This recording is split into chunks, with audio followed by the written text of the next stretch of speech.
permite, como decía Carito al comienzo, estar juntos, bendecir el nombre del Señor.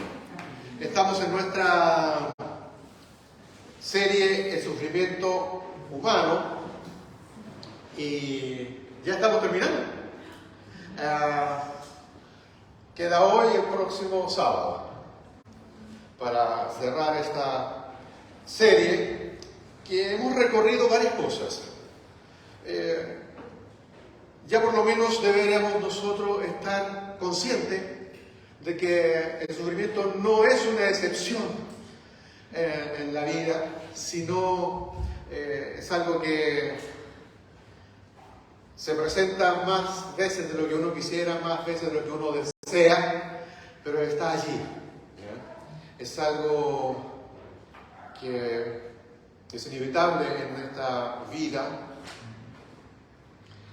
Y vimos cuando se presenta, suele ser de manera inesperada, y cuando es inesperada, aflora la pregunta, ¿por qué? ¿Por qué a mí? Que es la pregunta que tiene relación a buscar un propósito, a buscar un sentido a lo referido al sufrimiento. Y en esa búsqueda, nosotros hemos visto y entendido de que Dios sigue siendo un Dios soberano y que Él se mueve aún por sobre las circunstancias. Y de tal forma que seguimos creyendo, seguimos teniendo nosotros nuestra fe en que la misericordia de Dios, la bondad de Dios, la fidelidad de Dios no se anula en ningún momento, aunque hayan dolores y sufrimiento. Hoy me voy a atrever a dar un paso más y avanzar un poco y voy a hablar de un tema que no es grato en el sentido de que se suele no tocar en las reuniones sociales. Cuando se juntan grupos, normalmente hay como reglas no escritas en ninguna parte, pero dicen, oye, mira, ni de religión, ni de fútbol, ni de deportes, ese tipo de cosas, no las vamos a hablar porque, ¿qué pasa? Que normalmente hay posturas distintas y entonces me dicen, bueno, ¿y quién tendrá la razón? Y no la hay en esos temas, ¿ya? En este caso, pareciera ser incluso hasta de mal gusto. Y debo hacerlo porque forma parte, y creo que es, si no el más grande de los dolores, si no es el más grande de los sufrimientos, está por ahí, ¿no es cierto? Para algunos lo va a hacer. Y me refiero a la muerte. Hoy voy a hablarles de la muerte.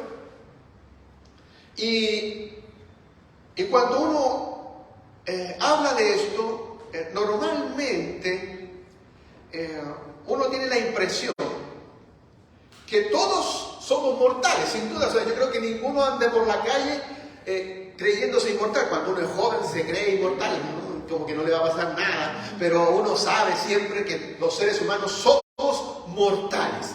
Pero ¿se han dado cuenta de que tenemos ese pensamiento, pero como que todo lo demás son mortales, pero uno no? Como que uno rehuye eso. Y claro, todos sabemos que eso no es así. Tanto es así que quiero decirle que no voy a hablar de la muerte de otros. Voy a hablar de tu muerte. Voy a hablar de mi muerte. Entonces eso ya nos hace una cosita. Porque rehuimos eso. De hecho, cuando alguien de nuestra familia, adulto mayor, decimos hoy día, pero la palabra es viejo, cuando un viejo o una vieja, porque está en la vejez. Cuando un abuelo nuestro, alguien ya de edad, se atreve a hablar de su muerte de manera personal, todos los que estamos alrededor vamos de inmediato como a espantar los pájaros de mal agüero. decirle, ¿qué va a morir usted? Usted nos va a enterrar a todos nosotros. Y decimos cosas como esas. Porque no nos es grato hablar de ello. Les aclaro, en ningún caso mi intención va a ser que salgamos de aquí todos asustados, con miedo a la muerte y no disfrutar lo lindo que es la vida. Ese líbreme Dios, ese no es mi objetivo. Esa no es la razón ni el objetivo de esta palabra, de este mensaje. No es ese. La vida es hermosa, la vida es linda, pero no por ello es difícil. La vida es linda, pero cuesta arriba. Tiene sus bemoles, hay que enfrentarla. El tema está en que hay muchos que no disfrutan la vida en virtud de todos sus temores, en virtud de todos sus miedos, no disfrutan la vida misma. Ya Juan nos hablaba hace unos par de sábados atrás de aquellos que viven añorando lo que no tienen y no son capaces de disfrutar lo que sí tienen. Bueno, hay personas que viven así y saben, lamentablemente morirán así. Es decir, no tan solo han perdido su vida, sino que van a perder su muerte. Miren lo que estoy diciendo. Perder la muerte. ¿A qué me refiero? Perder el sentido, el valor. Porque hemos dicho que uno busca el sentido, el valor del sufrimiento, porque eso es lo que ayuda como una solución al tema. Y si la muerte es el mayor, para algunos, el mayor de los dolores, el mayor de los sufrimientos, entonces también tiene que tener un sentido, tiene que tener un valor aquello. Nosotros nos asusta, nos da miedo, y la pregunta es, ¿y quién no tiene miedo de esto? Si hasta nuestro Cristo se angustió en el Getsemaní y él decía que estaba angustiado hasta la muerte, o sea, tenía una sensación que no experimentó nunca antes y tampoco después. Fue una sensación muy angustiante, la de nuestro Señor.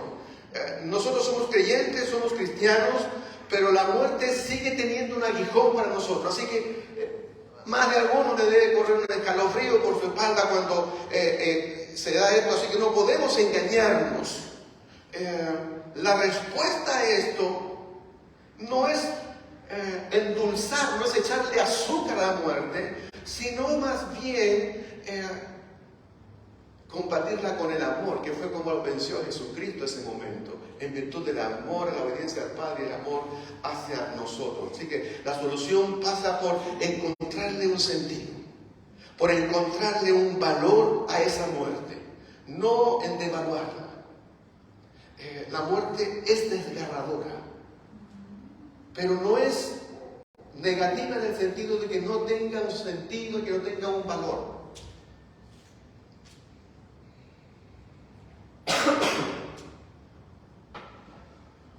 No tendrá sentido y no tendrá valor para aquellas personas que, junto con perderse la vida, dije anteriormente, se perderán también su muerte. Jacques Leclerc dijo una vez lo siguiente: un hombre no es verdaderamente adulto hasta que ha mirado la muerte cara a cara. Yo no sé si tendrá razón él en términos de la adultez, de la madurez, o todo lo que haya querido decir él con esa frase, pero yo no sé si usted alguna vez ha tenido la terrible y amarga experiencia de verle la cara a la muerte. ¿Qué significa eso? De estar próximo a morir, de por cualquier cosa en ese rato estar en evidente peligro. Y uno dice, y otra vez uno dice, por poco no la cuento, o no la cuento de nuevo. Los que han tenido accidente automovilístico, Alejandro, por ejemplo, con un accidente automovilístico junto a su familia, eso es verle la cara, estar allí.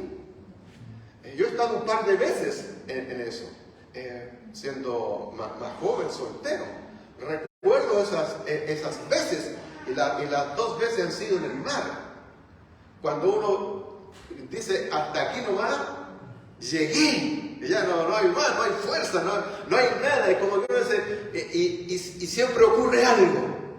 En ese caso, para mí fue así, el que llegara algo.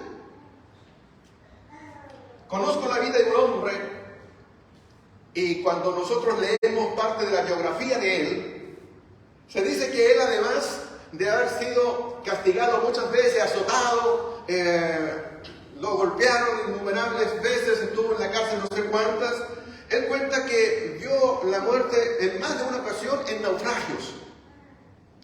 Y naufragios que duraron días, semanas, sin ver el sol, sin ver las estrellas, perdido absolutamente, abandonado a la suerte del viento donde lo pudiese llevar, y totalmente toda tribulación, entregada exclusivamente a esperar su último respiro, botar todo lo que tenían en la nave para poder aliviar y ver si podían llegar a alguna parte, pero totalmente, cuando uno lee la historia de este hombre, parte de la biografía de él, dice, ya no teníamos ninguna esperanza de vivir. Así que de este hombre le dio la cara a la muerte no una vez, se la dio varias veces. Estoy hablando del apóstol Pablo. Y de él voy a volver a invitarles para leer un par de versos al respecto. Pero antes de eso, quiero que entendamos que la Biblia presenta 2 formas de morir. Hay 2 maneras de morir. No me refiero a la forma en que uno llega a la muerte, sino en el estado en que uno enfrenta la muerte. Hay solo 2, según la Biblia. Uno puede morir en la fe, es decir, en la confianza para con Dios, o uno puede morir en sus pecados. No hay más. En la Biblia es eso. Esas son las únicas 2 opciones. La Escritura tiene solo esa. O mueres en fe o mueres en tus pecados. ¿Qué quiere decir eso? Cuando alguien muere en fe, lo que quiere decir es que has muerto confiando en Dios, esperando en Dios, y que tiene todas las cosas arregladas y todas las cosas a cuentas con Dios. Morir en pecado. En cierta medida todos morimos en pecado. Es decir, nosotros somos, nuestra naturaleza es pecaminosa. En ese sentido, o sea, bueno, todo el mundo muere en pecado. Pero me refiero, y lo que se refiere a la Biblia, es al tipo de persona que, llegado el último momento, están en la agonía final. Están por pasar el umbral de la muerte, pasar hacia allá, y aún en ese instante se niegan a aceptar a su creador, a su hacedor, rechazan cualquier fe, cualquier oración por ellos, la rechazan. Hace algún tiempo atrás yo leí una entrevista a Richard Dawkins, es uno de los biólogos que habla acerca del evolucionismo, pero además declarado ateo. Y en esta entrevista decían, mira, pareciera ser que en la agonía no hay ateos. Parece que en la agonía todos queden finalmente en el último minuto. Y está Richard Dawkins allí y él dice, no es cierto, eso no es verdad. Y si ha sido verdad con otros, conmigo eso no va a pasar. Así, tal cual. Y dice, es más, yo lo desafío a lo siguiente. Cuando yo esté agonizando, cuando yo esté muriendo, quiero que vengan, que me graben, pongan una grabadora al lado mío, porque yo no quiero que después inventen cosas que digan que Richard Dawkins se arrepintió en el último momento y que estuvo llorando. No, eso no va a pasar. Grábenme para que no anden contando mentiras de mí. Esas personas son las que van a morir en sus pecados.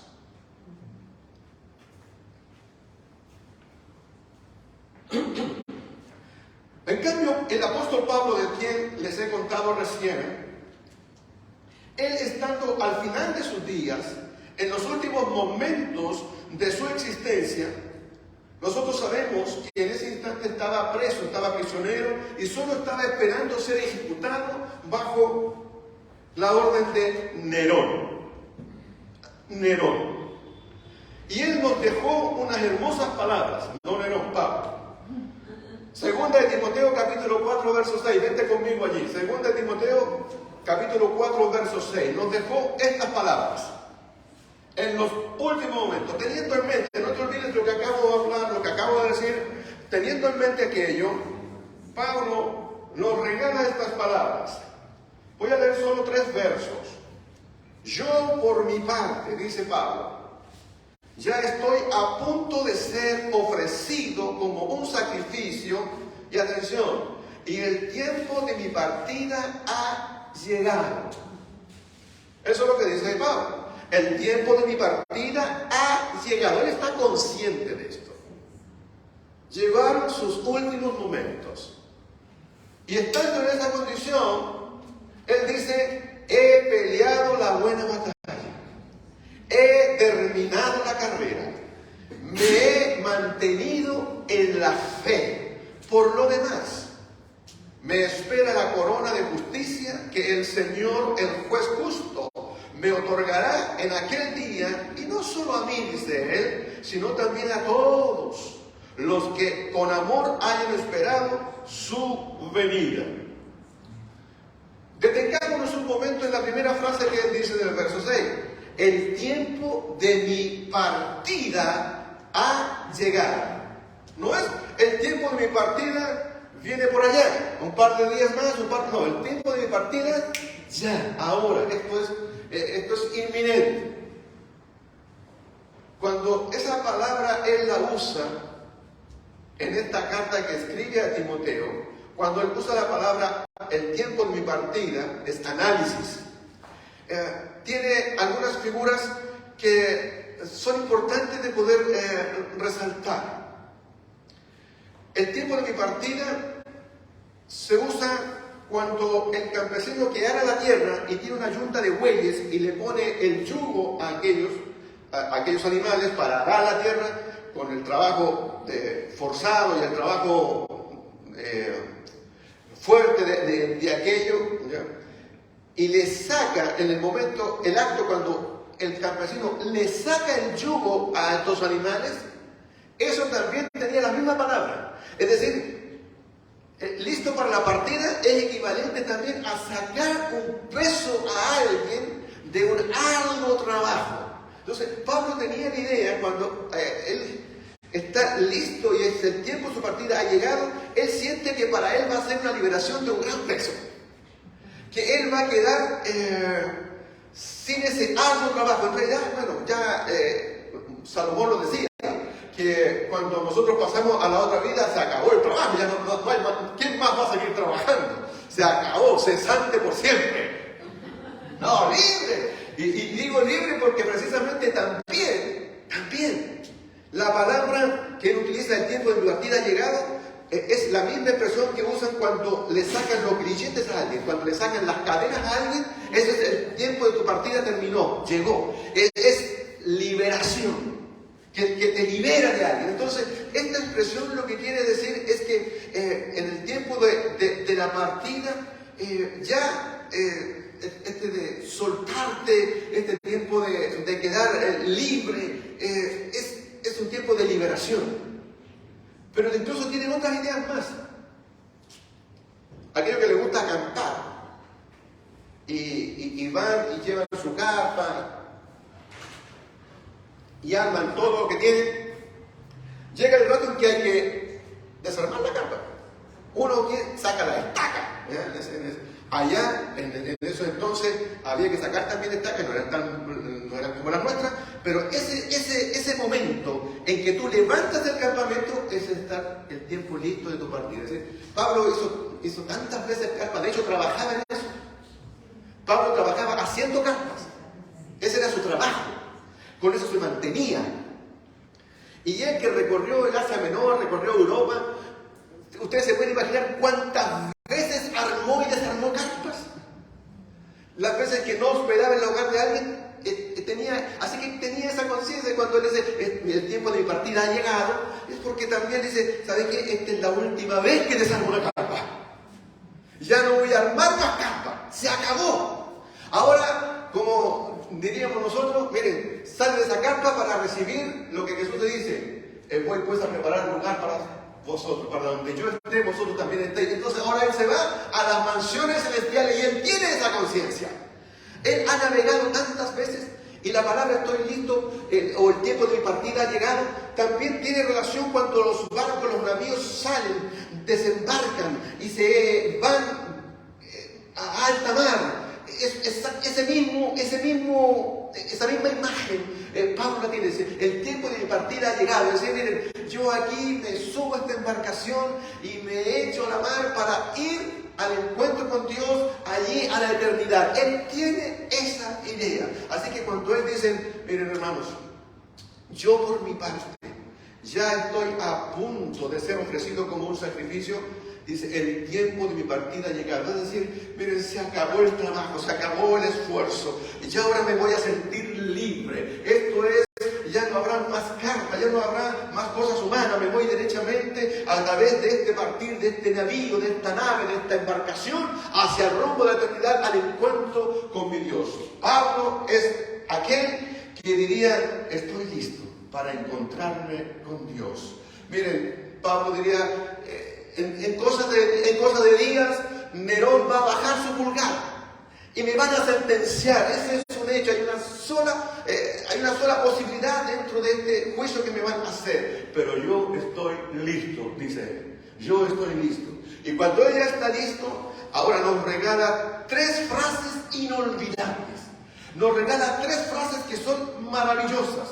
Quiero que las veamos una por una, por favor. En el verso número 7 vamos a encontrar estos versos que Pablo nos regala y el Señor a nosotros nos va a enseñar.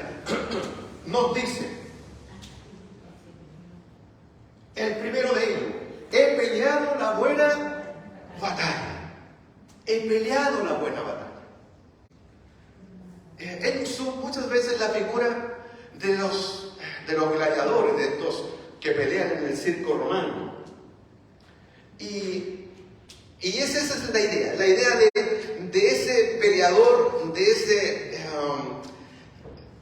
gladiador, esa es la palabra que está buscando. Y cuando este gladiador o con cualquier atleta puede decir, miren, yo puse todo mi empeño, puse todo lo mío.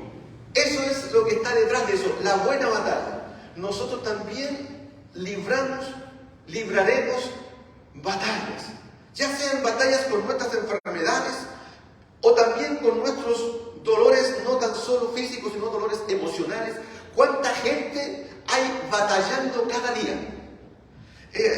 Y la invitación es a que lleven adelante esta batalla, que aun cuando la enfermedad sea grave,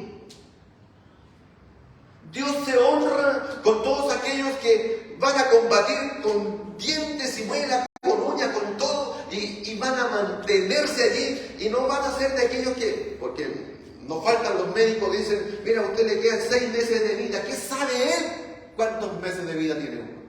Dios es el último que tiene la palabra. Y él podrá tener 6, te podrá tener 1 año, a lo mejor efectivamente le faltará mucho o le queda menos, pero cada segundo, son de aquellos que dicen, mire, cada segundo, cada instante que yo tenga, voy a seguir luchando esta buena batalla, y al final, cuando nos encontremos con Cristo, sabremos que siempre todo eso habrá valido la pena. Así que la invitación es a que pelees esta buena batalla, para que cuando llegue el minuto digas, he puesto todo lo mío, he puesto todo lo que tengo para librar esta buena batalla.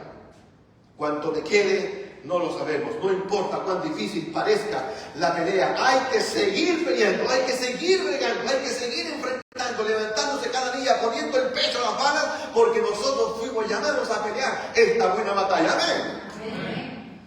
Él luego agrega y dice, he peleado la buena batalla, y él dice, he terminado la carrera.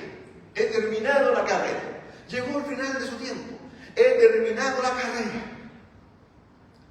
Si hay algo que se requiere en esta vida, amigos y hermanos míos, es tener perseverancia. Es algo que mucha gente no tiene. Perseverancia. Mire, comenzar algo no siempre es complejo, es más fácil. lo difícil siempre es terminar. ¿Cuántos comienzan una carrera, pero cuántos terminan la carrera? En relación, cuando hay carrera, alguien puede pensar en una carrera universitaria o carrera técnico-profesional, a lo mejor también sirve. En mi trayectoria de cristiano, he conocido gente que han comenzado a ser cristianos y no duran nada. Miren, uno puede ser cristiano por 5 minutos, puede ser cristiano por 5 días si quiere, por 5 meses ser cristiano, hasta por 5 años de prueba de cristiano. Pero uno tiene que llegar al final, como Pablo dice, ¿sabe qué? He terminado mi carrera. Cualquiera puede iniciar, con cualquier cosa se van y terminan de ser cristianos. Ellos no podrán llegar al final y decir, he terminado mi carrera. No, se salieron a la mitad del camino. Y cuando habla de una carrera, y cuando Pablo habla de esta carrera, he terminado esta carrera, él no está hablando de los 100 metros planos. Él está hablando de una, porque esa termina rapidito. Son carreras de segundos. Estoy hablando de una carrera como la maratón, que es larga. ¿Se acuerdan de esa carrera? La maratón, me refiero a donde viene el nombre maratón. La carrera esa es una batalla llamada precisamente que ocurrió en Maratón, donde los griegos se enfrentan a los persas.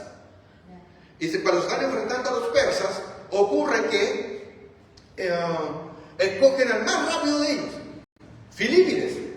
Y Filípides, que era uno de los soldados y tenía mucha velocidad, y era el mensajero, lo habían usado antes ya, le tienen que avisar a los atenienses, a los principales, a los magistrados, y darles una noticia. Y la noticia es que a ellos les había ido bien y que tenían que marchar rápido porque los persas, al haber encontrado una oposición, darían la vuelta y entonces llegarían a Atenas y no podían ellos estar desprotegidos. Y ellos ganaron y detuvieron a los persas en Maratón. Y entonces Filípides sale corriendo y tiene que correr 43 kilómetros. Hoy la maratón es 42, pero él corrió 43 kilómetros. Hoy en día, cuando se preparan para la maratón, hay gente claramente capacitada para eso, pero Filípides venía de una batalla, venía de días de batalla, y no corre por un lugar que está asfaltado, por subida, montaña, baja, sube, atraviesa río, entre medio aparecen algunos soldados enemigos, etc. La cosa es que no sé cuánto demoró, no registré ese dato, y cuando él llega a Atenas, él dice, Neti que mor. Dice, saludo, hemos ganado. Tenemos la victoria, y muere, entrega el mensaje y muere exhausto, totalmente. Y él ya, diríamos, cumplió lo suyo, terminó la carrera, cumplió su objetivo, tenía que entregar ese gran mensaje de victoria, y entrega ese mensaje y muere. Y Pablo, que está diciendo, he terminado la carrera, entregué el mensaje, estoy listo.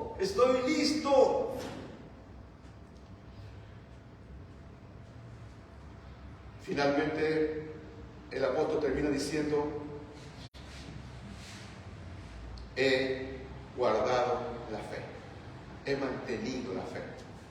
Esta frase de mantener la fe,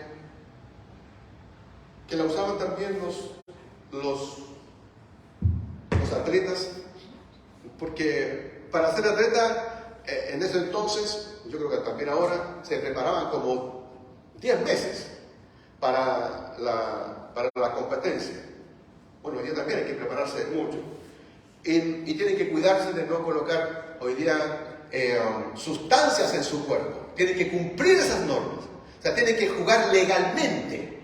Y cuando utiliza la palabra he mantenido la fe, es decir, he jugado limpio. No he puesto nada, ninguna cosa a mi cuerpo. Jugué limpio, he mantenido la fe, es decir, me he mantenido en el propósito y he sido consciente con eso. Esa misma palabra incluso lo usaban los comerciantes cuando respetan el contrato, es decir, he mantenido la fe, el contrato que hicimos yo lo he mantenido, no he engañado, no he faltado a aquello.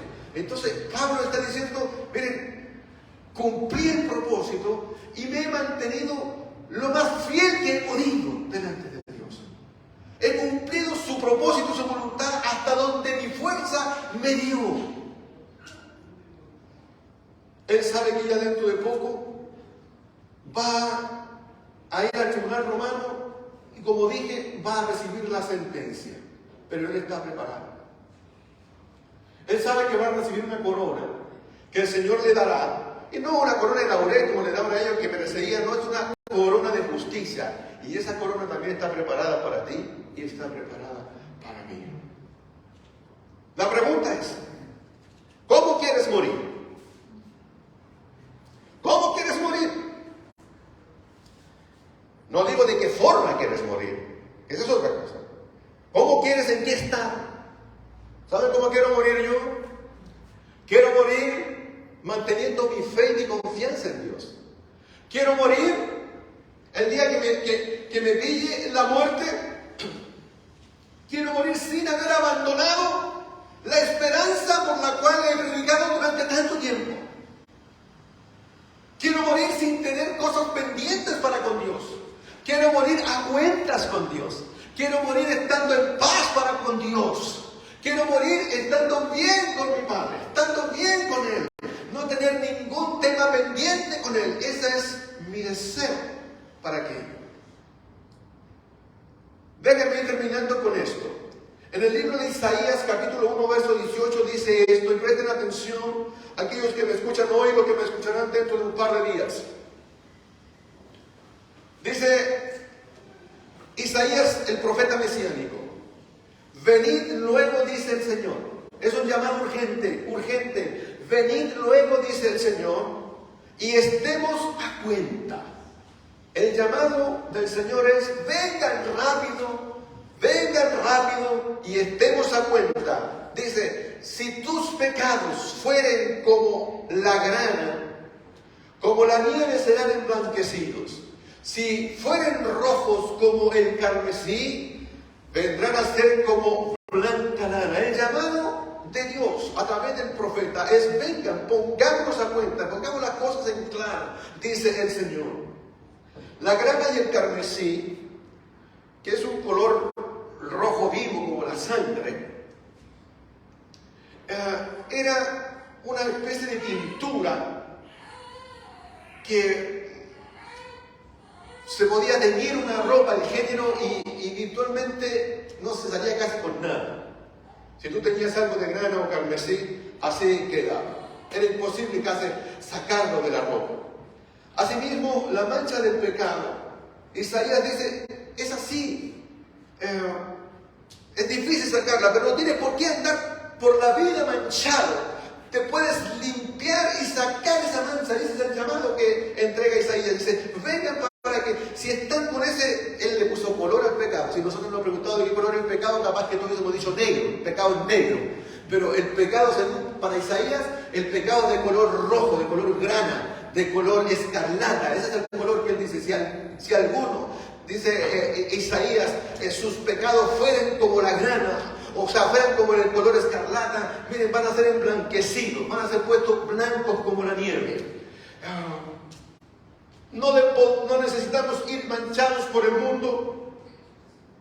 La palabra de Dios nos asegura que si estamos dispuestos, si estás dispuesta, si estás dispuesto a ser obediente al Señor, Cristo nos perdonará y va a arrancar todas nuestras manchas, nos va a limpiar y nos va a dejar totalmente limpios, indelebles.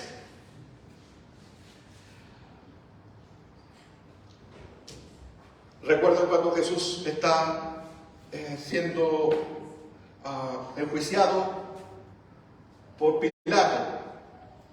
Y los soldados romanos, tratando de burlarse de Jesús, lo desnudaron, dicen los evangelios, después de haberlo golpeado todo aquello. Recuerdan, le pusieron la corona de espina, o de espino, y le pusieron sobre él un manto. Si tú lees, dice que le pusieron un manto grana, un manto escarlata. Lo cubrieron con eso, para burlarse de él, para hacerlo parecer un rey, pero sin darse cuenta en lo que Isaías había dicho. Jesús cargó nuestros pecados sobre su vida. Ese manto color grana sobre el cuerpo de Jesús. Isaías ya también lo había dicho, que Jesús llevó nuestros pecados. Y nosotros podemos estar a cuentas con Dios solo a través de Cristo. Porque sobre Él se puso ese manto de pecado, que estaba tu pecado, mi pecado, tu mancha, mi mancha, tus deudas, mi deuda. Y nosotros podemos encontrarnos a cuentas con Dios solo por la obra de Jesús. Jesús nos ayuda para que nosotros podamos llegar a nuestro último momento de existencia. Cuando exhalemos nuestro último respiro, tendremos la gracia y la misericordia de Dios de estar a cuenta, porque Él murió por cada uno de nosotros. Murió por tu vida, murió por mi vida, murió para que estemos a cuentas con Dios. Padre, gracias. Gracias por esa obra. Gracias, Señor, porque permitiste que el hombre te golpeara, te dañara, te escupiera, te golpeara y pusiera sobre ti un manto de grana. Y hoy me invitas para que, si mi vida no está a cuenta contigo, me pueda poner a cuentas a través de ese manto que cargó tu Hijo Jesús. Él cargó esa mancha del pecado, cargó el pecado, y yo no necesito seguir con él. Tú no necesitas seguir con él. Necesitas ponerte a cuentas con Dios. Ven y estemos a cuenta, dice el Señor. Amén.